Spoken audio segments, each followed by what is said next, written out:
Məncə bu günlər maraqlı bizim söhbətimiz olacaq. İzləyicilərim ancaq mən necə qışqırıram, əsəbləşirəm görməyib. Onu da yoldaşı söz verib ki, göstərəcəyim bir gün. Bir ailəni idarə edərəm. Mən bir toy məclisi üçün yemək bişirəm. Hərdən mən ağıl-ağıl da danışıram. Məncə insanlar sizinlə də danışanda bilmirlər necə danışırsınlar. Məşhur bir simanın həyat yoldaşısınız da. O ayrı bir işdir. İnsanın danışmadığı anda ötürdüyü ismarıc ən orqanik ismarıcdır. Bir sözlə ifadə edə bilərdim bu sizin ümumi imicinizi. Kübarlıq.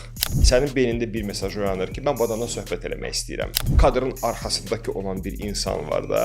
Floriz, hüquqşünas və gözəl Evdar xanım, məşhur simanın həyat yoldaşı. Onda siz stres menecmenti yaxşı bilirsiniz də, başa düşürsünüz. Hə, o mən psixiatram. Həm psixoloq, həm psixiatram. Çox kübar bir komanda işləyir. Kübar bir komanda işləyir. Bəli, yəni bir-birimizi yaxşı tapmışıq. Elə şeylər var ki, mən birdən minciləyib Azariyyə.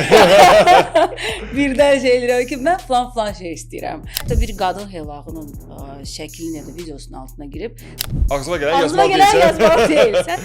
Restorana gedəndə deyirik ki, kartoşka free var, bir də ev sayağı kartoşka var. Bu arada baxdınız Michael-a? Çox baxdım, deyim ki, belə bəyəndim. Yox, mən öz uşaq illərimə getdim. Bəzi insanlar şəxs sərhədləri ego kimi qarşılayırlar, amma əslində bu ego deyil. Beyin qusması deyirlər buna, beyin qaytarması Onu deyirlər. mən heç bilmirdim. Hə, belə bir ifadə var. Sürətpərəstəm, mən hər şeyin gözəlini sevirəm. Mənim ümumiyyətcə qadın super bir varlıqdır.